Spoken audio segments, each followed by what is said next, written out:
Hello, everybody. Welcome to another edition of The Extra Shift. I'm Chris here as well. Brendan, how are we doing?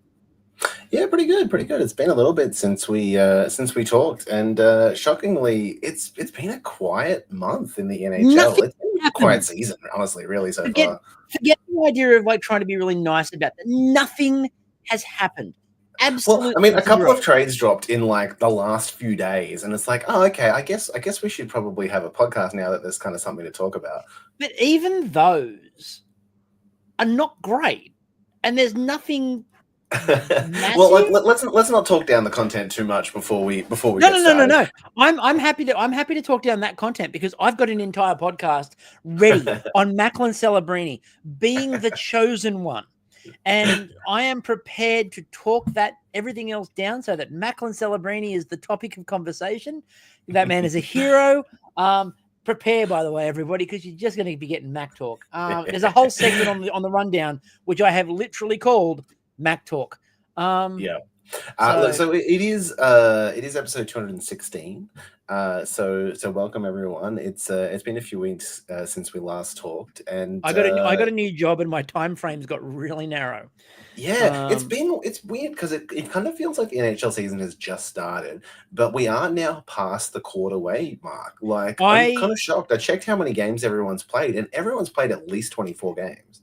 I read the fact in the notes. I read the fact that it was past the quarter-way, and I nearly fell over.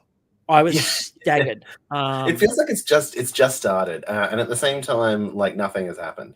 It's a very. We're going to get through it as we get into the notes. We'll get through it because it's a weird season so far, and I think everybody can acknowledge that it's a weird season. Every team has been both in it and out of it across the whole season already, but not in a way that's exciting. It's like, oh, Boston's good. Oh, Boston's really bad. It's Boston's okay. early in the season too, because like it's you can't overreact, but at the same time, like you're just waiting for the point to kind of go like, all right, can I react now? Like I feel like when we last talked, like we were still at that point with like the Penguins where I'm like, well, it's still early. I can't fully overreact at this point. We always talk about American Thanksgiving. It's matured enough now that I can react. Like we always talk about American Thanksgiving being like the sort of the cutoff point. Yeah. I don't think it is this year. I don't think anyone knows. I think it does feel like everyone is still playing preseason hockey. In some way. We'll get to that eventually, though. We'll get to that too. Yeah. So obviously we'll get to it's 216 in the numbers of 16. Quite appropriate, by the way. Paul Bissonnette in his 1 year with the Penguins wore this, and I don't know if anyone saw, but Paul Bissonnette got himself in the news by having a bar fight in Arizona or something. Yeah, and his comment was, and I think from memory, his comment was, "Took some, gave more," which just feels very much like a Paul Bissonnette comment. Without the derogatory comments about women and other minorities. But sorry, Barstool. Anyway, it is appropriate though. We've got some interesting people. Craig Berube. Yeah. Craig Berube wore this number for the Flames and the Leafs. So, Yeah, quite a few Hall of Famers, Henri Richard, some of I mean, look, why are we bothering with Henri Richard? Like, what did he ever do? Yeah. That's it. You don't have any NHL awards called the Henri. I mean, of course. Both the Hulls. Briefly Tim Horton apparently. I like that there's a Jeff Daniels. There's a Jeff Daniels who played for the Carolina Hurricanes, and I'd like to think it's the Jeff Daniels. Actor extraordinaire. There's a couple of other really interesting, but there's a couple of other ones that sound close to someone that you might possibly know. So my favorite of those, when you start going down the list and you start scrolling and you look at it, first of all, Sean Avery, noted pest. We can't leave him off the list. You see Balfour and you go, no, it's Earl Balfour, who played for the Toronto Maple Leafs in 1958. At this point in time, by the way, you could write anybody on this list and say they played for Toronto in 46, and you'd go, sure, why not? Sure, yeah. That's a real guy. Yeah. I would make up. I want to try to make up names that get onto Hockey DB. Yeah. I feel like you could do it. I feel like if you have like, let's just see, Red Skates Fast, who's from Saskatchewan. They've got to be from Saskatchewan because like no one's ever heard of them before. What records? They were great on the pond. Earl Skates first. You've got to say it fast enough so it feels real. Yeah, do it. Slur it with a little bit of a Newfie accent or whatever, and it sounds totally normal. And I'm gonna just because I like annoying fan bases, I'm gonna finish it off with noted thug Bobby Clark. Yep. Noted thug Bobby Clark. If you don't believe me on that one, I don't know that Flyers fans would disagree with you. I mean, look, any guy who openly admits that he decided to change the entire tone of the Summit Series by just going out there and deliberately breaking the leg of the best player in the Russian team. Yeah. Like I just went out there and I just decided to break his leg. What? You did what, Bobby? If you want a better Bobby Clark clip, by the way, just go and watch when he couldn't remember the name of the Flyers pick on stage as the general manager making the pick. Now, more importantly, we have the trivia question. Yeah. This is where I look up random NHL trivia. I don't tell Brendan what it is, and then he's got to guess it. Now, I actually think this is an easy one tonight. I really do. You've said that before. No, this is really going to be probably easy. I think you'll get this one fairly fast. All right. The more you say that, the more embarrassing it's going to be when I don't get it. But let's go. The greatest goal differential in the history of the NHL is plus 216. Yeah. By whom? And I want the year. Oh gosh. Because this should be easy. Was it recent? No. No, that makes sense. I think there's probably two teams that could vaguely be in the conversation. I think there's only two. Yeah. And it's the choice between the two of them. I mean, it's certainly going to be like an original six team, I would imagine. My first instinct is the Canadians. But give me a year. God, what was the... I don't know off the top of my head what like the peak of the Canadian dynasty is. Probably fucking like the 60s or something like that, or the 30s. It's later than that. It's later than that. Oh, okay. Like 84 or something. That'd be the Oilers or something by then. That'd be the Oilers at that point. By the way, the Oilers were the other franchise that in my mind, there were two franchises. It was between those two. It's either the 70s Canadians or the 80s Oilers. Yeah, let's go like 74 or something. It is the 76-77 Montreal. I almost said it. I almost said 76. I was like 78. No, a bit lower. So, and I overcorrected. I went too far. So that team, the 76-77 Canadians, that's where they won their 20th Stanley Cup.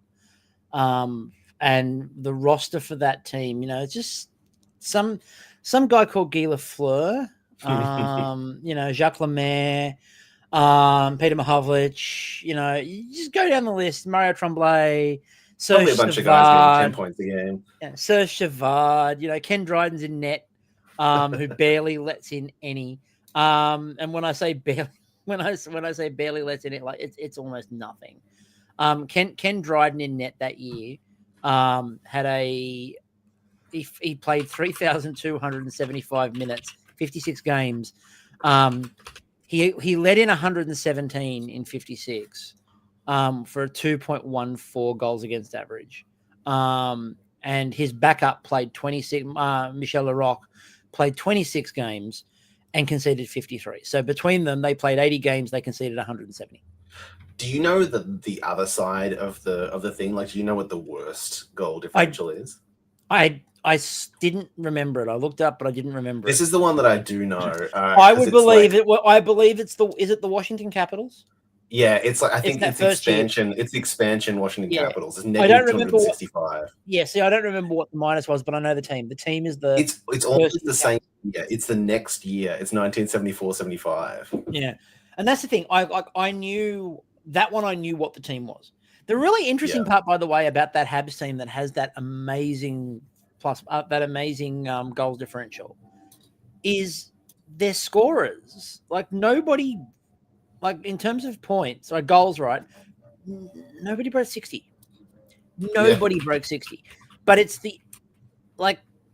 you got Guy Lafleur got 56, Steve Shutt got 60, Robinson got 19, Laporte got 25, Jacques Lemaire got 34, like 22 for Doug Riseborough, Van Conroy got 25, Lambert got So I'm looking up the 24. list now, and of the top 10, like 5 of them are Canadians. No, 6 of them are Canadians teams. Yeah, exactly. The 70s Canadians, like, and that was the year they won the cup in a sweep over Boston. Yeah, of that era, like they want like they're in that top 10 in 76, 77, 75, 74, 72, and 81. Yep. And like they won, Jacques Lemaire had a Stanley Cup final in that one, by the way. He scored 3 game-winning goals, including the cup winner in overtime. They only played 4. He scored 3 game winners, including the overtime winner to win the cup. That is insane. That is a playoff. And he still didn't win the Conn Smythe. Guy Lafleur won it because he scored 9 goals and 17 assists in the whole playoffs. But Jacques Lemaire just had a finals. So, fair. Oh, that's it. That's, again, there are so many. One of the things I want to do is I want to go every now and then just go back and pick a team and just go and talk about how dumb they are in terms of like just either dumb bad or dumb good. And I think the other thing I really would like to go back and talk about, well, we're planning on the air, folks. The other thing I really want to go back and talk about is I would love to get a podcast episode just out of the Habs rivalry with Ottawa, with Quebec, the Nordiques. I would just like to do an entire episode on that, because that is, you go back and watch those games, like, again, you know, the very infamous brawl, which goes over the intermission. It goes over intermission. They go off the ice and they come back still brawling. It's one of the greatest things. I hate hockey fights, but it is one of the greatest bits of NHL footage in existence. Every time you think the fights might have stopped, somebody else starts. It's just it's a rolling wave. Anyway, from the really interesting eras of the NHL to manufacturing trades that people can't work out if they're good or not. The Minnesota Wild, David Jiricek, and a 2025 5th round pick from Columbus. For Damon Hunt, a 2025 first, a 2026 third, a 2026 fourth, and a 2027 second. It's an interesting one because, like, as it started to break, they just kind of kept adding details to it. It was like, you know, Jiricek for a first, and then there was a third, and then there was a, you know, and then these kind of extra bits. Obviously, you know, David Jiricek was the 6th overall pick in 2022. So, you know, just a couple of years ago, really, in terms of drafts. He's played, you know, some games in the NHL. He's played 53 games, so he's no longer, you know, like, you know, brand spanking new. But really, like, it seems like the relationship kind of soured in Columbus from everything that, you know, was kind of being said. It sounded like they were this season kind of heading towards a divorce. And it's probably the most interesting part of this is that, like, we've seen a couple of like messy breakups, especially of like prospects and young players in the NHL recently, where like the teams ended up doing reasonably well considering how like public and well known and messy like the situation was. You know, we've had a couple of other, you know, similar kind of, you know, swaps of prospects, like with Rucker McGrady with the Jets and the Penguins and all that kind of stuff earlier in the year, and you know, your own you know, a situation with Yaroslav Askarov and things like that. You know, it's kind of, you know, another one of those scenarios where, like, you know, they're clearly you know, he's still, you know, too young to know exactly how he's going to turn out, whether or not he's ever going to live up to like the expectations and you know, the kind of projections that he had when he was drafted. But still, you know, a very young player, you know, probably 20, 21, I would imagine at this point in time. So yeah, I'm curious to see kind of how this pans out for both sides. There's certainly a lot of you know, like volume of assets returned in the trade. The quality of them, I guess, is, you know, we'll have to wait and see. It's questionable. Like that first round pick is top 5 protected, and most likely isn't going to be top 5 for the Minnesota Wild anyway. What I thought was fascinating about this one is the way that it was covered on The Athletic. So The Athletic had 3 phases of this. You had Michael Russo, who's, of course, the beat writer for the Wild, who was talking about, well, everyone seems to think that this is a haul back for the Columbus Blue Jackets, but, I think Minnesota got some value out of it. Then you have Aaron Portzline, of course, the Blue Jackets writer, who's like, his skating's not that great. And he might be a talented player, but his skating's really not that great. I mean, it might not be the worst deal in the world. This could be quite good for Columbus. And then wading through the middle of it is Corey Pronman, who literally just goes, the deal is a poor return on the investment for the Blue Jackets. And I mean, that's true. And echoes most of what the reaction was, which is, there's a lot of things there. By the way, that first round pick is top 5 protected, so it's probably going to slide to 2026. But what I find really, really fascinating about this one is the online consensus was what? And in every direction, the online consensus was what? There were Columbus fans going, what? We did what? We traded for what? And then the other side of the equation was Minnesota fans going, what? We gave up what? It's weird that you find a trade that no one seems to be particularly happy about.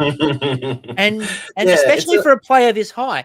And like this, he, as you said before, he kind of is young enough that's still a bit of a Magic Beans trade.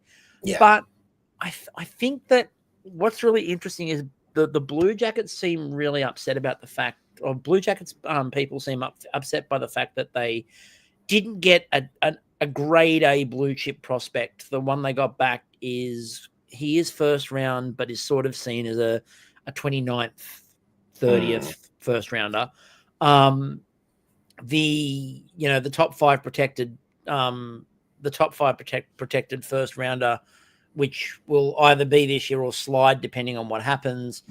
It's probably not going to be great, especially with where the Wild are at the moment. That's probably not going to be brilliant. It sounded like there were some other teams involved in the bidding for it, and there are certainly a lot of teams that are in a position where they have a pretty bare prospect cupboard and could, really benefit from, this quality of prospect isn't something that a lot of teams that are kind of trying to get better and younger at the same time are necessarily able to pick up. So you saw some teams talking about like, this is the kind of player that teams like the Penguins are trying to like rebuild on the fly and try and add this kind of player, but obviously their first at this point in time is going to much be more likely to be one of those top 5 picks. It's going to be a much higher value first round pick than the Minnesota Wild's pick. So it would potentially be a more dangerous thing for them to make a gamble on that kind of player. So it's interesting that they ended up with this package. There was a rumor at one point in time that there was some team that was offering 2 firsts.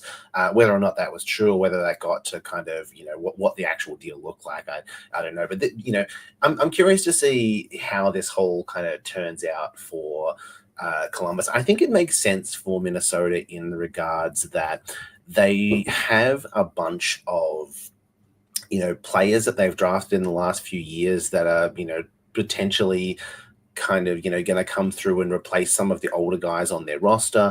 They have an aging decor that they're trying to kind of phase out. They have Faber there. They have Zeev Buum, who they drafted recently, who isn't quite ready yet. Jiricek, potentially could be someone who could kind of step in and take over for Jared Spurgeon and guys like that, or whatever, as they kind of age out of the NHL. So I can totally see the kind of the fit for them and the gamble for them. How he what kind of player he turns into is anyone's guess, I guess, at this point. I think the other thing that everyone missed with this, and why I actually think it's a really good deal for the Wild, is there's one simple point. This is the last season that the Minnesota Wild have to eat the massive cap dumps. Right, this is it. That after this season, it's off the books. Getting him in now means they, in their mind, upgrade with futures upgrade a position, because they will see him as being able to come onto the roster and hopefully grow into a role if they give him time. They don't have to spend money. And, you know, where Minnesota sits at the moment, they're sitting pretty. So they're leading, you know, they've really leading. kind of written out some pretty bad money, They're like, leading the and division. been pretty competitive. Like, they're leading their division with a $14 million sort of brick around their neck. Like anchor around their neck, Yeah, really. Like, they've got an anchor that should be dragging them to the bottom of the NHL, and they're leading with 14 million in dead cap. Like, it is insane what they're doing. Yeah, and not to mention that, you know, they did a similar thing with spending assets to bring in Kaprizov. Like, you know, I don't think that they traded for Kaprizov, right? Like, they didn't have the that contract early on. Am I wrong? Or I thought they did, but maybe I got that one wrong. Maybe I'm wrong. Sorry, maybe I'm thinking of no, I'm thinking of the guy that Vegas traded for. I'll think of that later. But either way, like I like what they've done in terms of, you know, his entry level. Yeah, no, his entry level was with the Wild. Yeah. Okay. Oh no, I meant yeah, for like the rights to the player. But I think you're right. I think they did have it. But either way, like you know, realistically, I get why they made, you know, that gamble. You know, there's a lot of, you know, potential theoretical value in those picks, but you know, there's certainly a value in having a player who you know, have a pretty good idea. You've seen 2 years of development, even if they have some warts, even if they have some questions about skating and things like that. Like, you have a pretty good idea of who they are and what pedigree they are. You know, that's what you hope one of those first round picks turned into. Update, by the way, again, he was drafted by the Wild in the 5th round. Gotcha. Which is insane. 135th overall. That's crazy. Yeah. That is absolutely crazy. By the way, when you look up Kaprizov, the first thing that comes up, because of the way that Google's stupid algorithm works at the moment, is Kirill Kaprizov good? Question mark. I was thinking, for some reason, in my mind, I got him mixed up with Nikita Gusev. Yeah. I thought everyone in the leagues had Nikita Gusev's rights at some point. Yeah.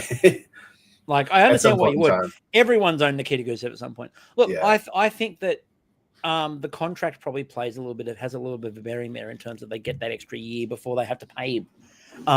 So they get a bit more of an idea before they have to do that. And they can say to players like Kaprizov, hey, look, we're bringing in support. Like, we're bringing in more assets. Obviously, you know what situation we're in. We're bringing you assets to try to prop this up. It would be absolutely insane if the Wild went on to have a really good run in the playoffs with this roster and that. Like, it makes a mockery of other general managers who are like over the cap and are struggling. Yeah. I'm looking at you, Toronto. And like, I don't know how we're struggling to do this over the cap, and meanwhile they're 14 million under 14 million, you know, back from everybody else. Dead cap, just going, yeah, it's fine. We're look good. At us, we're great. Yeah. Let's move on. Colorado and Nashville swap backup goalies. So Scott Wedgwood goes to Colorado, and Nashville get what my favorite first name, Justice. Yeah, Justice. Yeah, I know. And a 2025 6th-round pick. That's what you call sure. That's two teams that are really having a bad time of it at the moment. Yeah. Going, you know, this is Nashville trading for a goalie and going, you're not Askarov. Yeah, it's an interesting one because I think, like, Annunen had like a brief period of relevance earlier in the season where it kind of seemed like he was, you know, steady and was kind of, you know, getting a few wins for Colorado in a time when they were all injured and they were really struggling, all this kind of stuff. And then it kind of, you know, returned to nothing. It's interesting. Again, I think the theme is, you know, teams giving up on young players relatively early. I don't think Annunen is as quite as young as Juracek is, but you know, you don't usually 24. You don't usually see you know, teams just give up on a young goalie, you know, straight away when he's having, like, you know, a little bit of struggles on an entry level contract or whatever. I guess that they were desperate for like, we need, the stabilizing force of 32-year-old Scott Wedgwood. I don't know. Look, Scott Wedgwood is the last refuge of the damned. Like when teams are really struggling, Scott Wedgwood's the guy they drag out and go, maybe he can get us a couple of wins above replacement. Maybe this will do it. Again, and first of all, let me just make it absolutely plain. I am super pleased that Nashville did it. But I think that more and more that Askarov trade is going to look really dumb. Yeah. It looks really shit. Look, he's played a couple of games now in San Jose, and he looks the part. Like, he absolutely looks the part. There's very few times where, like, you have these kind of defining goalie trades where you look back on it and kind of go, what could have been? Like, you kind of look back in the last few years and, you have to make these decisions at the time with the situation that you've got. And obviously, UC Saros is going to be the Predator starter for a long time to come. That is, the reality of the situation. And everyone kind of understands that now and what they had to do. But like, thinking about it in a couple of years' time, in 5 years' time or whatever, I'm curious to see how it looks like in retrospect. You think back about some of the the goalie trades of the past, like, oh, the Leafs had Tuukka Rask and they traded him away, and you look at these kind of guys when they turn into something. Like, Askarov could very much be one of those guys who you go, why the hell would anyone trade this guy away? In the opposite way, like, it can sometimes backfire on you. Like, the Penguins are in that situation where they traded away Marc-Andre Fleury because they were like, we just wanted a cup with Matt Murray. You had Matt Murray. Matt Murray is going to, is this goalie of the future. He's going to be fantastic. He's going to be our, franchise goalie for years to come. Almost immediately backfired on them. Looked like, the biggest slam dunk. Everyone went, well, okay, look, it's unfortunate that, you have to do this to an aging, Marc-Andre Fleury, who at this point in time is still playing, and Matt Murray isn't in the NHL. And is not only still playing, but is playing and currently playing for the team that is leading its division. At this point in time, he's almost 40 and a backup. But you get the point. They would have theoretically been better off hanging on to Fleury, and they probably could have gotten a haul for trading Murray at the time. But that could be the situation, theoretically, like that could have been the situation in Nashville if they traded, Saros and kept Askarov or something, do you know what I mean? Like, there's, it can be such a volatile result. Off the back of that as well, I think the most interesting rest of the season is in Nashville. I am fascinated by what Barry Trotz decides to do, because he put everything behind his coach. That's possibly not working out at the moment. It doesn't look like it's turning around anytime soon. He put a lot of money into a lot of players. I said that I thought that Saros would carry them a long way, and nope, because there's not that much you can do when the team can't put the puck in the net, and this is a team that cannot score. And I think it's going to be really interesting, first of all, to see what he's prepared to trade, who he's prepared to move off that roster. Secondly, and I know that there will be a lot of people that will instantly go, that's not going to happen. Barry Trotz, coach, GM. I think at some point, if it gets desperate enough, how does he resist the urge to pull the trigger? Like, if he's sitting in the general manager's office right now looking at this team and going, I brought these players in for a purpose. He knows they made a lot of win now moves. They made a lot of signings for winning. He knows what he built, and he knows why he built it. So if he knows why he built this roster the way he built it, and he knows what he brought those players in to do, at what point does Barry Trotz look at the bench and go, I could do this? Like, do I think he wants to? No. But look, people who are not coaches have done it. I'm looking at you, Lou. They've done it. Barry Trotz is, a Stanley Cup winning coach who is currently in an office looking down on a bench that's underperforming and going, why aren't you getting more out of these players? He knows the answers. I just feel like there's a lot to come in Nashville, and this move and the one we're about to talk about sort of screams this idea of we're going to start moving some small pieces, because they start with small moves. You start moving the small pieces out, and eventually you've got to move something bigger. So the other small piece they moved out. So this was an interesting one because Nashville trades Phil Tomasino, a 23-year-old forward, relatively recent draft pick as well, for a 2027 fourth-round pick to the Pittsburgh Penguins. He was obviously struggling in Nashville. That was another relationship that had soured. Really hasn't, kind of made a significant impact in the NHL up until this point. Has been playing on the Predators for the last few years, but up until, recently this season had been healthy scratched a little bit and had only had like one assist in 11 games with the Preds. After the trade, he's played 3 games for the Penguins, has 2 goals so far. He's been playing a top 6 role.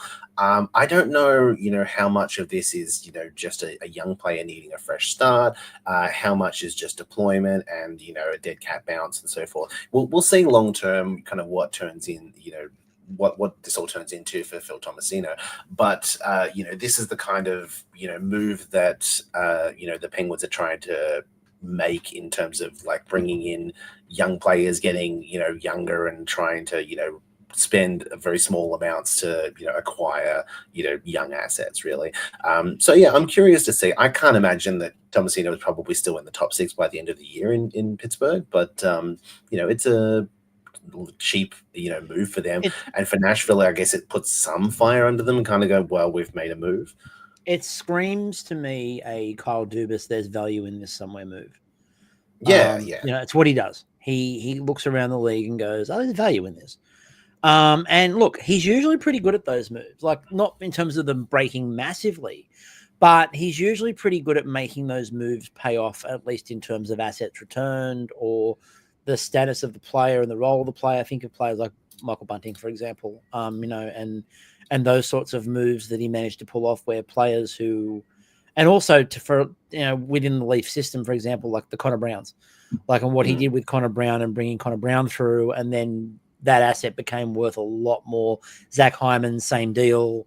Player you looked at initially. I imagine it's a similar situation. I don't think Tomasino is a, nobody thinks he's at that level, but it's more, this is the sort of thing that you see Kyle Dubas do. If you remember his last season in Toronto, the approach to bolstering that roster was that scattergun. I'm going to sign 17 bottom line different guys, players, and then the 4 that make it. One of them, some of them will break, and like there are still a couple of those players who are still in Toronto, so that worked. But he just signed everybody he could on value, and just went, well, some of these guys will move, and some of these guys will keep, and that feels like a little bit like that. So it feels a bit like with Nashville and the rearranging the deck chairs and sort of like seeing what you can it's been an interesting season so far for Dubas in Pittsburgh. The other move that he made, just a week or so before that, was moving Lars Eller to the Capitals for a 2025 5th-round pick and a 20. That was always going to happen.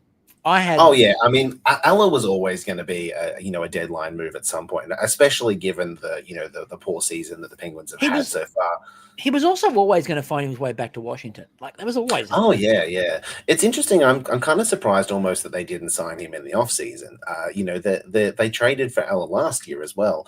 Eller just seems to find his way back to Washington. He is, just the perfect capital, I think. I'd like to think that what ends up happening is that, every morning, and we'll talk about Ovi later, obviously, but every morning, like, Ovi will wake up once a season, just sit bolt upright in bed, ring the front office and go, where's Lars? And they're like, oh, shit, he's worked out we moved him again, hasn't he? Okay, yeah. So somebody go and get Lars. A fourth. Just do it. Like, we gather 4ths and 5ths for this purpose. It's the only reason we have 4ths and 5ths is Ovi wants Lars. Someone go and get him. Yeah. Brings him in. It's definitely been I think a challenging job so far for Dubas. Like, you know, no one was going to have an easy time with kind of turning around this Pittsburgh roster. I think that they expected to be doing better this season for sure. I think they expected to be doing better the last couple of seasons. But the reality is that, you know, they didn't have a lot to begin with. They didn't have a lot of, you know, valuable assets that they could move. The reality there that, you know, none of that core was going to move unless something totally drastic happened and management signed off on a total teardown, which just realistically was never going to happen unless Sidney Crosby just decided that he'd had enough and wanted out. So, you know, you had really the kind of most difficult thing to do as a hockey GM, which is take a team which is kind of middling with no assets and improve it. So what you got to do is, you know, move, you know, the little bits that you can for little, you know, it's those kind of things where you see like the video of the, you know, someone who trades a paperclip for a car. You know, you start like, you know, well, I traded this paperclip for an eraser, and then I traded the eraser for, you know, so it's that, you know, it's the most difficult, slow process of like, I traded this guy for 2 picks, and then I traded one of those picks for this guy, and then I flipped that guy 2 months later for this, and then, you know, and eventually the idea is, you know, eventually we will see what this turns into. Can I just say, I was just looking up the stats because I know that Sid's actually had a decent start to the year, but I just went and had a look at the stats. Do you know that he and Ovi are tied on points? They have the exact same number of points at the moment, and of course, Ovi has played less games, but they are tied on 25. Ovi's played less games. Yeah. Even with like the season and a half that Crosby missed. Yeah, Ovi's only played 18. Sid's played 26. Oh, this season. I thought you meant over. No, I mean career. this season. Yeah, no. Over their career, they only have 25 points each. You're 100% right. Yeah, I was very confused by that for a second. I'm like, what are you talking about? No, they're absolutely tied this season on 25 points. So the interesting thing for Crosby at this point in time is whether or not he can keep up the point per game pace, because he's gonna have to. He's basically been point per game or more for his entire career. Like that is kind of the streak that is going on at this point in time. And obviously eventually if he plays into his 40s, it's not gonna last. But it's a curiosity of like how long he can make that last. You know, he's right on kind of point per game pace right now. And most likely he will probably make it again. But it is kind of on that line. Yeah, I feel like he'll make that one. So let's go into some of the other signings just quickly. These are fast ones. Tyler Johnson decided that he might actually want to get paid current money, not past contract money. So 1 year in Boston for $775. Alex Nylander. He had signed, I think, a couple of. I think that he turned up to a campus like a PTO or whatever, and then he'd done a couple of different PTO options. Alex Nylander decided that, you know, the family just needed one set of tickets for a venue, and so he's gone to play in Toronto.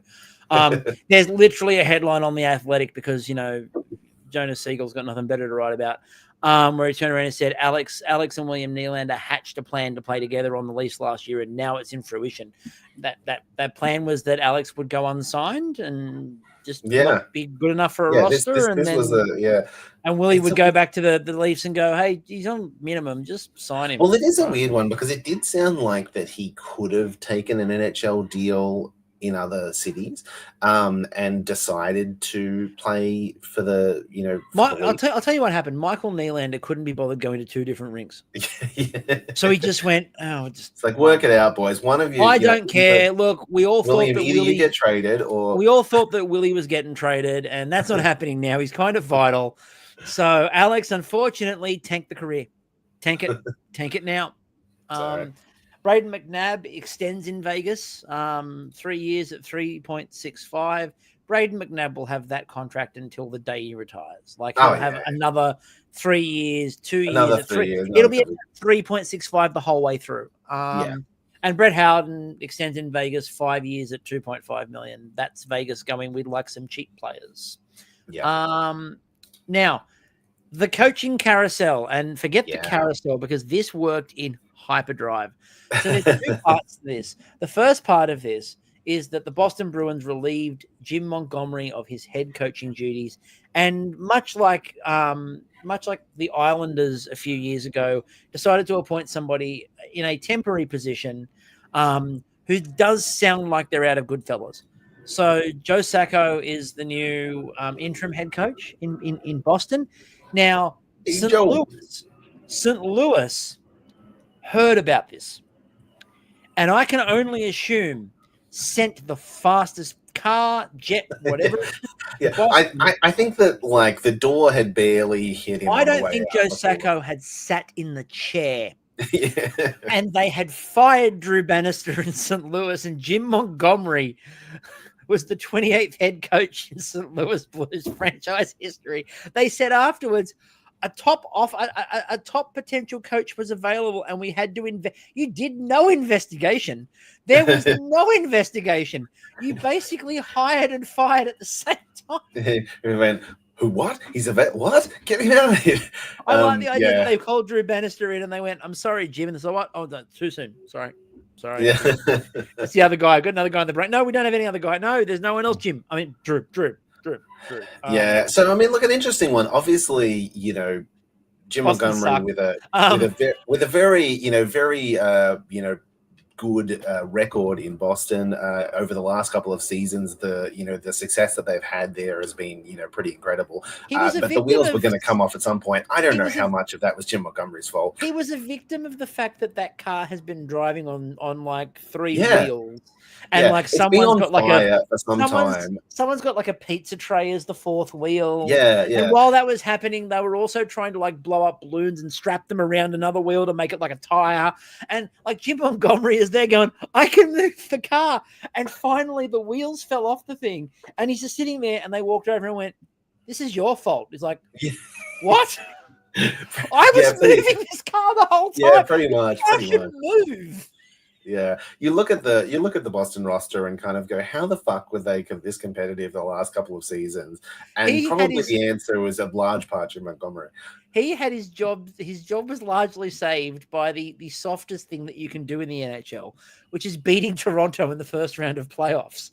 Like if Boston had gone out to Toronto in round one, they probably would have sacked Jim Montgomery last year. Not because it was his fault. Again, we've talked about this before. The work the general manager is doing at the moment in Boston is terrible. Like, they are not prepared to push people out. Because again, remember, we've had to sit there for years and hear about how everyone takes the discount in Boston. Boston brings all the players back at a Boston-friendly rate. And what we're seeing is, first of all, no, they're not. Because Pasternak went, "Excuse me, no, you are paying me." But then other players aren't coming into Boston either. And they're not jettisoning the old expensive contracts. They're re-signing those players and going, "No, this core is riding that." It's like, no, it's done. You are done. They sniffed a little of their own glue, I think, in that regard. They decided that no, wait, actually, all these players are great. And they got Montreal up. They got Montreal after the bubble and decided they were a cup team. But St. Louis firing Drew Bannister that fast. How's the job security? Look, I kind of get it. St. Louis were not great. No, look, and someone was going to do it. Like, Jim Montgomery was never going to be on the market for long. Like, but St. Louis were not great. But like, there are other hot seats that should be far hotter. Oh yeah. And like the idea that St. Louis just went, "Fire Drew." So, what? No, fire him. Like, and the other thing is too, you would have had to have been very sure that Jim Montgomery was going to take that job. Oh yeah. The speed at which that happened, they knew that Jim Montgomery was taking that job before Drew Bannister walked in the door. Now, as was pointed out, then the finalists for the Jack Adams 18 months ago were Dave Haxtell, Jim Montgomery, and Lindy Ruff. All of which have been fired since then. That is a Lindy Ruff time of it. You know, Oh, but I mean, look, that I is, always, you know, as funny as that is generally how it goes with the Jack Adams. Like the Jack Adams, as we've talked about before, you is overachieved. by and large you were a coach of a team that we thought was going to be bad and went on a crazy run, or you had a great goalie, or in the case of the Bruins, you know, two great goalies, who managed to, you know, just outperform everyone's expectations, By and the then way, all of a sudden that something went wrong. how does a goalie trade go? How does a goalie trade go so badly for both goalies? Yeah, it's incredible. It Like really that Boston goalie trade has not worked for anyone. no. They've all sucked. Yeah. Like I knew that it would go badly for one of them. I didn't think that both of them would fall off a cliff. Yeah, it's surprising, isn't it? So I think, look, that's it. And look, also, look, Dave Haxtell should never have been nominated for the Jack Adams. That was, No. oh, look, Seattle in their first was sort of okay. They made the playoffs and had a really weird run to the playoffs because everyone else in the Pacific was terrible. So Sid, we mentioned Sid before, but Sid's the 21st player in NHL history to get 600 goals. Yeah. Woo-hoo. More important to me, of course, was the Joe Thornton one-day contract to retire a Shark, and then at the ceremony, that ceremony was amazing. The game was brilliant. I don't know if you caught any of the game or any of the highlights I didn't know. of the game. Joe played for both teams. He played I saw some of the photos, but I didn't watch the game. If you can find the footage online, there's bits and pieces of it online. I highly recommend looking up some of the Joe Thornton tribute game. They brought back a lot of the old Sharks all came back to play. The tributes were great. There were some really poignant ones. My favorite one of the tributes actually was the Douglas Murray bit, where Douglas Murray in his video tribute, because he's far too important to be at SAP Center, but Douglas Murray in his video tribute was like, well, I was told at the time to keep the secret, but it's been a while, so I don't have to. He goes, we were asked to come and help. He goes, I was asked to come and help move somebody into a house that Joe owned. And he goes, I came up and I'm like, so who are we moving? I'm like, one, my family member and blah, blah, blah. And Joe's like, oh, it's this woman who was homeless that I met who had 3 kids. And I just decided I had the extra property. So I've just moved her in and but do not tell anyone that I'm doing it. And so he just moved this woman and 3 kids who he sort of met who was homeless into one of the properties and just went, she can live there rent free as long as she needs to get back on her feet. And he's like, don't tell anyone we're doing it, but that's what I'm doing. And like, that's just Jumbo. Everyone who talks about Jumbo is just like the guy has an absolute heart of gold. He's great around the rink. He's like, I'm so pleased that he is around and he's very present in San Jose. Like him and Patrick are super present. They are very much involved with the organization again. Obviously, Joe Thornton is billeting Macklin Celebrini. So he's living with the Thorntons. And I love that because one of the things that was a hallmark of that really good Sharks run was this idea of that Thornton and Marlowe in particular led from the front with the young players on how to do it, how to be a good pro, how to not be an ass. Like, again, they were the team, they were well regarded as a locker room that policed their own, which that was what, when they, obviously when they traded for Kane, that was they tried to police that one. And then when it didn't work, that was very quickly, no, he needs to leave. We are not keeping him here.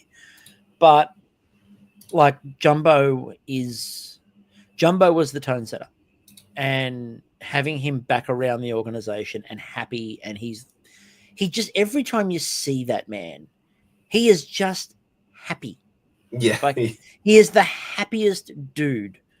And like, he was so thrilled. The whole ceremony was wonderful. I do recommend, again, obviously I'm biased, but I recommend watching it. It was a great ceremony. It's been the highlight of my season so far, has been watching. Yeah, I mean, he's obviously, you know, I think it's hard to find anyone who dislikes, you know, Joe Thornton. There's just a personality and an aura about him as a person that is, you know, easy to love.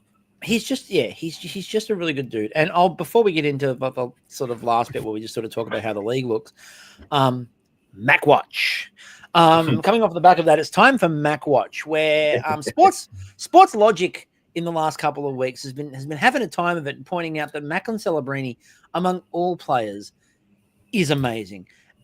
His puck battle wins per game after 12 games were 4.5 puck battle wins per game. That was the most in the NHL for anybody, not rookies, anybody. John Tavares was second after 20 games with 4.15. Then Sean Couturier after 21 with 4.14. Ryan O'Reilly in Nashville, 22 games played, 4. Nico Hischier, 24 games played, 3.92. Macklin Celebrini is a god. Macklin Celebrini is undeniable. And there are still people it's fun to watch for sure. Like, I mean, I think maybe one of the things that was like undersold about him, like, I think that there was a lot of buzz around, a recent, number one, overall picks or whatever, like, oh, well, he's not Connor Bedard or he's not, whatever. But like, I think that he has really kind of come out of the gate and shown that, like, no, he is, a talent to be watched on his own. He drives that team. And not just, he's a really skillful, talented. No. He is tough. He gets in the corners. He goes and takes the puck. He also has insane level skill. He knows when to shoot. He knows when to dish. The other thing I am absolutely thrilled with is the way the young players in San Jose are starting to sort of gel a bit. And they're starting to sort of believe a bit more. And I think that's Ryan Wasowski's done an amazing job so far. And I know that people will be going, yeah, but the Sharks are still last in the Pacific. Well, yeah, they are still last in the Pacific. But they're last in the Pacific at the moment only on goal difference to the Kraken. And it wouldn't surprise. They're not that far off, the Flames and the Oilers, who are currently tied for 4th. Now, obviously, the Flames have games up their sleeve. We don't necessarily expect to make the playoffs, but the Sharks are not so far back that it would be out of the realms of possibility that if the San Jose Sharks decide in the second half of the year to push on a bit, they could do something. Now, they're not going to win. Don't panic. Don't panic, everyone. I'm not getting ahead of myself. But I mean, obviously, what I will say, off for them to still get a good pick. It would be by a mile. But what I will say is the way that they've put this roster together, and it's not just Macklin. You're seeing Macklin. Will Smith has been brilliant, like genuinely brilliant so far this year as well.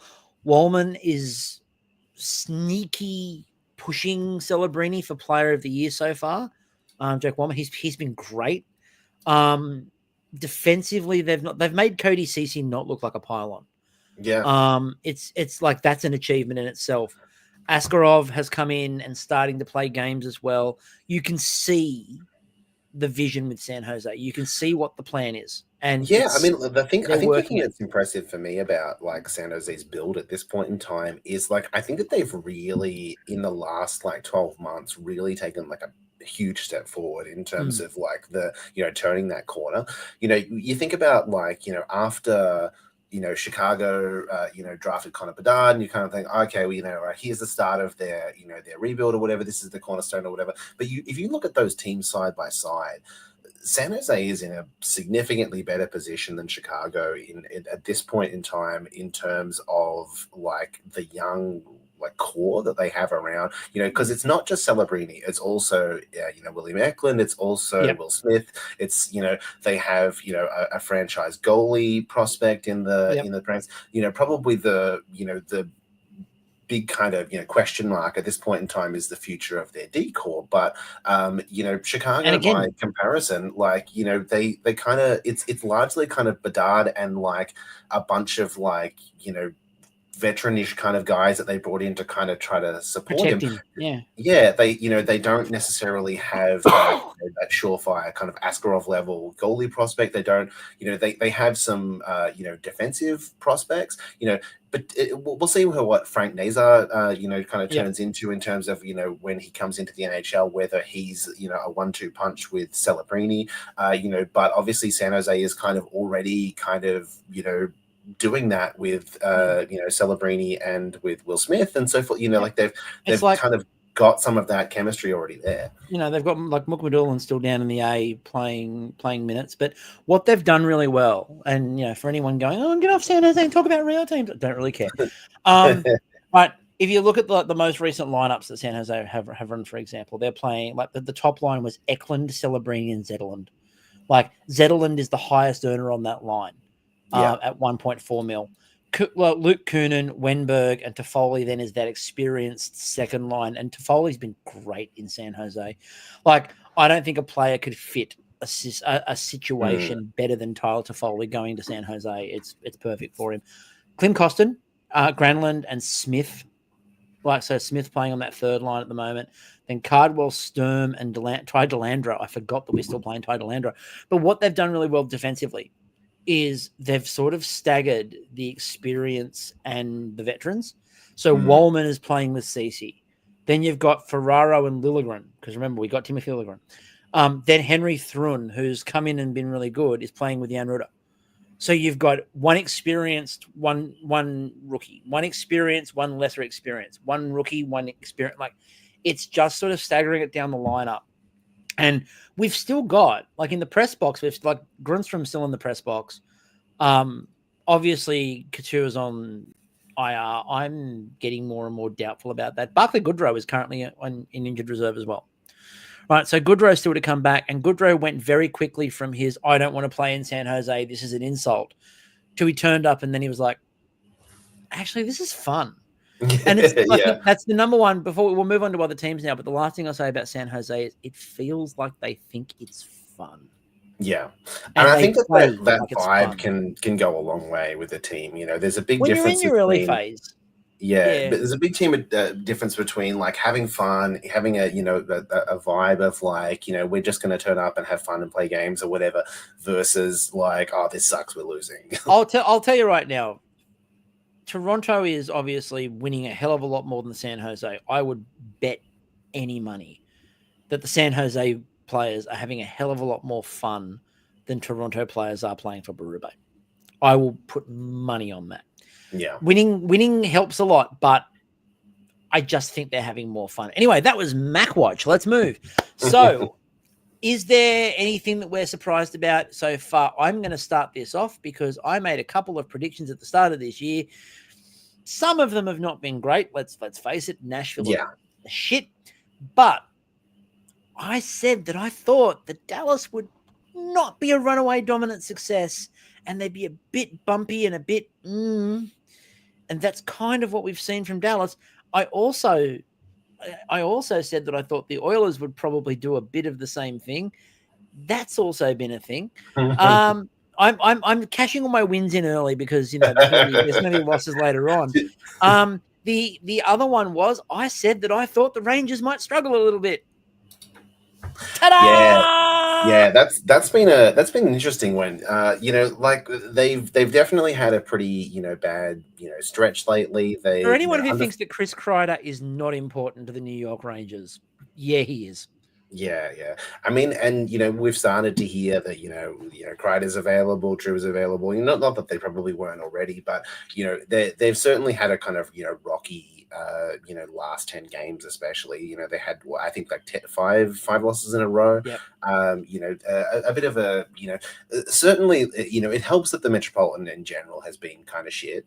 There aren't a lot of like great teams right now in the Metro. Surprisingly, the great team in the Metro has been the Caps. That's the big surprise. That's the big question mark. And even with the recent kind of Ovi injury, which was really unfortunate because he was on fire. It was looking like Ovi was going to get it. Yeah, I mean, let alone not just breaking Gretzky's record this season, but the pace that he was on, he was breaking Gretzky's record by Christmas. It was fucking nuts. It was scoring at 18-year-old Ovi pace. And even with him out, they've won 4 in a row. He's out 4 to 6 weeks. They've been a really fun team. They've kind of, it was a bit questionable last year. We were pretty skeptical because they squeaked into the playoffs with a bunch of one goal wins in a bunch of games. It looked pretty, unsustainable. The way that they were playing, essentially they got in because everyone else fell off, and they kind of, got in and then kind of got swept. But they've looked serious. They've looked like a legit good team. They've brought in they targeted a few players. They've they seem to have a really strong work ethic this season, where even PLD is trying. Like it's kind of it's impressive what they've done so far. Whether or not it'll last, whether or not they are still kind of an old team. There's a bunch of young players on there who've been doing great. Alexi Protest and a bunch of other guys or whatever who've kind of turned things around for them. But can't be impressed. They seem legitimate. I think the interesting bit to me too, and like the Caps and the Leafs have the exact same narrative at the moment, which is their best players not playing. Yeah, and the team's been really good. Yeah, like Toronto's offense is shit. Let's face it, right? And I never thought I'd say that about Toronto, but Toronto's offense has been absolutely dire. But they've gone on a winning streak without Austin Matthews. Like no Matthews in the lineup, they're winning. And they're winning, and they're winning, and they're winning, and in their last 10, they're 8-2. Yeah. And that's without an Austin Matthews. Now, again, are they winning well? No, not really. Tavares is playing really well. John Tavares is sort of doing a hell of a lot on Toronto, which a lot of people, I think, I never understood people that wrote Tavares off really early. I was still like, no, and again, I see those numbers because I have him in fantasy, as we know, and he puts up numbers still. Like Tavares puts up consistent. He's consistent, and that's what you actually need. That's what a team like Toronto needs, is someone who is just consistent and just going to churn the numbers every year. I did like, there was a quote from Berube where someone said to him, how does your team get better offensively? And he's like, do more in offensive situations. And I'm like, dude, you are the most hockey man to ever have hockey man. Just how do you get better at offensive situation? We just got to attack more. We're just gonna score more goals. So like, come on. Yeah. This is a man that has his cereal with water because he doesn't want to have something. he does not want to have, like, the taste of the cereal ruined by milk. So this is a man who toasts his bread and then scrapes the crunchy bits off. It's too much. It's too much. This is. I just like to. Berube's got one bulb in his house because one is enough for anybody. You don't need two lights. Yeah. So look, apart from that, Winnipeg have cooled off a little bit. Their last, because they're Winnipeg and they always do that. Yeah, their last 10 obviously haven't. They started off insanely strong. Like winning like 9 out of 10 games strong. They've lost 6 out of their last 10 now. Yeah. So look, that was never gonna. I think we literally said it on the last podcast. Like they're probably going to continue to be pretty decent, but they're not going to be win 9 out of 10 games decent, because nobody is that good. Can I also, once again, make a plea to the rest of the NHL? Can we stop with this whole, for the first time in franchise history when it comes to Utah, it's the Coyotes, right? It is the bloody Coyotes. Legally not the Coyotes. Stop pretending that these players have discovered hockey for the We've all agreed to pretend that they're not the Coyotes, Chris. That was part of the legal agreement. They just keep carrying on like these guys have never played before. It's 90% of the Coyotes players, but it's not technically the Coyotes. A ragtag group of kids. They're pretending like they're an expansion team. Like they're pretending like they're the first year of Vegas. They've been playing together. Yeah, they were thrown together in an expansion draft called Several Drafts. It's called the last 5 years of the Coyotes being a team. This is a team that was put together painstakingly over a number of years by the general manager who followed them, and then by the coach who followed them. This is not a new group. It's like, they've done so well to get in this new group. They're not a new group. They just moved. Right? That's like saying that your family, a wife and a husband and a couple of kids, you move to a new house and it's a new family because it's a new house. Oh, wow, we've got new children. No, you don't. You brought them with you. We're the Joneses from Sydney now. It is the thing that is annoying me the most in this season. Every time Utah, for the first time in franchise, this new franchise, It's the bloody Coyotes. I've got photos that prove that Cooley has played in the league before. I've seen it.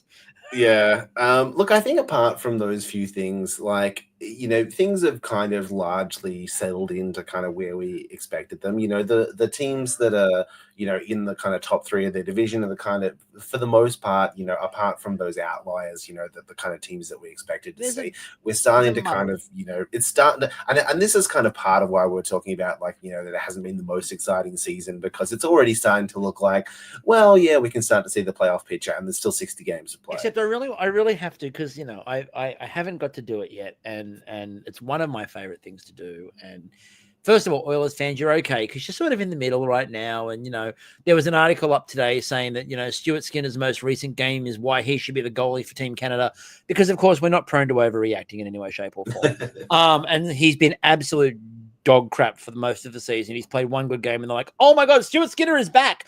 We are going to hear that so many times this year after he goes into another slump. But Oilers fans, you can rest easy, because it's not you I'm coming for.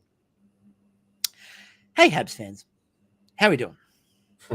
How is that mighty rebuild going over there in Montreal? You have been telling us all for years now that you're just one or two pieces away from solving that problem over there in Montreal. And that problem in Montreal seems to be getting bigger, not I think smaller. you could have the exact same conversation with Ottawa. Like, look, yeah, but we know that Ottawa doesn't have any clue as to what they're doing.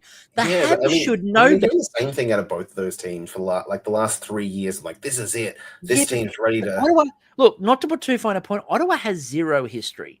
Yeah. Right? Ottawa has no history. Yeah. The Habs should have somebody.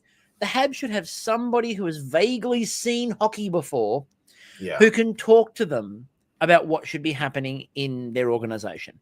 Because this year we heard all about the fact it was the big step forward again. It was here. It was now. The future was now.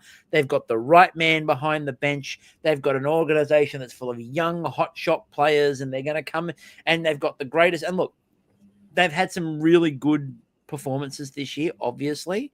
If you go through and look at the rookies and look at how rookies have played, Hudson started really well, in the Athletics ballot for the 5 best rookies. They put Hudson above Celebrini. That's a mistake, but I can understand why they did it. He's been good, but there's nothing going on there. And unlike a lot of other teams that are at the bottom and are like going, "Hey, this could be fun because we're doing something," the Habs expect. They're wrong to, but they expect. And I wonder at what point Marty starts having questions. I think there's a couple of French Canadian greats who might be having a few questions asked of them anytime soon, because of course one of the other teams that's struggling massively right now is the New York Islanders. And between Lou Lamoriello building that thing and then Patrick Roy coaching that thing, there's a few people with very big reputations right now in the NHL who are possibly not as safe as they could be. I just think the Habs in particular bug me, because every year we hear it out of Montreal. And then every year there's a gap between Montreal and everybody else in that division. Every year, without fail, there is a gap. I think at this time last season, there was about the same gap. They're not good. Their goaltending is terrible. They got a great game 1 out of Montreal, and I know that because I had him in fantasy, and he was great in game 1. And by week 2, he was negative points. Right, their goaltending is atrocious. Yeah. And there's no offense. There's zero offense. There's just, once again, Montreal cannot find somebody to put a puck in a net. Well, it sounds like Patrick Laine will be back soon. I'll be curious to see if he is the savior of their franchise. It's probably unlikely, but he got hurt in the preseason. I'm curious to see. I do want to see him back and playing in the NHL. I'm going to throw something weird out there. I wonder if we've heard the whispers that the Rangers might be prepared to start dealing on players. And, you know, the former general manager of the New York Rangers is in the front office in Montreal. And I just wonder if maybe Montreal don't kick the tires on a Chris Kreider and go, hey, what would you like for a shiny Chris Kreider? Now, that price, if I'm the Rangers, probably starts with a Hudson. And they won't get that. Don't get me wrong. No. But I think the first ask that you have if you're Drury is that. Although, to be fair, if you're Chris Drury, he probably just says, I like ice cream, and sends the player for a pitch. Because, yeah, I think I just had to get that off my chest. I can't let the Habs fans get away with feeling smug before a season starts and then going really quiet for the rest of it. Because they do. They start off really loud, and then about 3 weeks in, you don't hear from them again. Yeah. Like, we will not hear from Habs fans for the rest of the year. They'll just be quiet. And then at the end of the season, they'll go, yeah, but next year, we've got you. We've got you. Oh, and Connor Bedard is still playing in the league. I just thought I'd point that out there because nobody knows what Chicago's doing. Fair. Is Chicago, just before we go, is Chicago one of the worst run franchises now in the league? Yeah, it's how do you not turn Bedard into something? Yeah, I mean, he's trying. Like, you know, I know he's trying. It's about what they're putting around him. Yeah, it's been disappointing. Like it seems like a lot of the players that they brought in to be like, you know, to some extent, like I think there's been some things that seem to have worked, like Teuvo Teravainen and so forth. But like, there's been a bunch of like, oh, we're all just gonna kind of give you nothing to work with and work, you know, give it your best shot. Like, I don't know what their plan is there. I don't get it. I don't understand. How do you bring in Connor Bedard and then not decide to go and surround him with quality talent? I just, like, I get that you want to have a couple of experienced hands around him. Like, in San Jose went out and got Toffoli and like one or two others. But you don't like fill the roster up like it's a nursing home. And they kind of either went absolute rookie or nursing home. Yeah. And didn't go and find the mid-ground where what you want to do is you want to give Bedard someone on one side who can feed him the puck. Yeah. And on the other side, someone he can feed. Yeah. You need two options. You need someone who can give him the puck and someone he can feed it to. One on each side. It's not that difficult to do. And if you say to a player, would you like to come and play with Connor Bedard? The answer is yes. Yeah. So how you have it doesn't have to be, you know, I don't understand why the answer to who his linemate is like Nick Foligno. Like, I don't understand how that happened. Nick Foligno shouldn't, like, if you are a first round, and no offense to Nick Foligno, but if you are a recent first round draft pick, Nick Foligno is not the answer to the question, who's on your line? No. Like, not a chance. Again, people will say bias. I like Eklund and Zetterlund on Celebrini's line a hell of a lot more than what Bedard's being forced to play with. Oh, yeah, yeah. At least you've got movement and you've got life. There's something there. You know, I worry about, you know, I talk about this when I talk about the Oilers, and part of my thing with the McDavid stuff is that I just look at the Oilers and I get really angry with how much of Connor McDavid the Edmonton Oilers have wasted. And I look at Chicago and I look at Connor Bedard and I just go, you're going to do the exact same thing here. Yeah. And that's we don't need, in a game where we have literally spent this podcast talking about the fact that the NHL is quite boring. You don't need your exciting, brilliant, talented players to be forced to sort of fade into the background because you want to put them with grizzled veterans. That's not how you build interest in a league. You build interest in a league by letting your star players go and be stars. Yeah. And you've got to do something with it. And I look at Connor Bedard and just make it, give him something to watch. Like, you know, it shouldn't be, every Chicago game shouldn't be like, you know, if Bedard doesn't score, then we get shut out. Yeah. It's that lineup that he's got around him. Like, you know, I'm sorry. I love Taylor Hall. But is a 33-year-old, well-traveled, injured, slow Taylor Hall really what you want with Connor Bedard? Like Bertuzzi's on that team. He's playing on the second line with Ryan Donato and Tamo Teravainen. Why are Bertuzzi and Teravainen not near Bedard? I don't understand that for a second. That makes no sense. So I just do something. Do anything, Chicago. Do anything. Yeah, like, this season. I feel like in general has been that theme of like poking something with the stick, being like, "Come on, do something, do something." And that's going to do us for this week, because I think we flogged the dead horse that is the NHL. I think "Come on, do something" is kind of a really good tagline for this one. Yeah. So we'll be back. It will not take this long next time. We will be back a lot faster, I promise. Now my schedule at work has sort of settled in, and I know what my nights are, my days are. Sorry. We will be back far more regularly. Thank you everyone for checking us out. Thank you all for listening as always, and we'll catch you all later. See ya.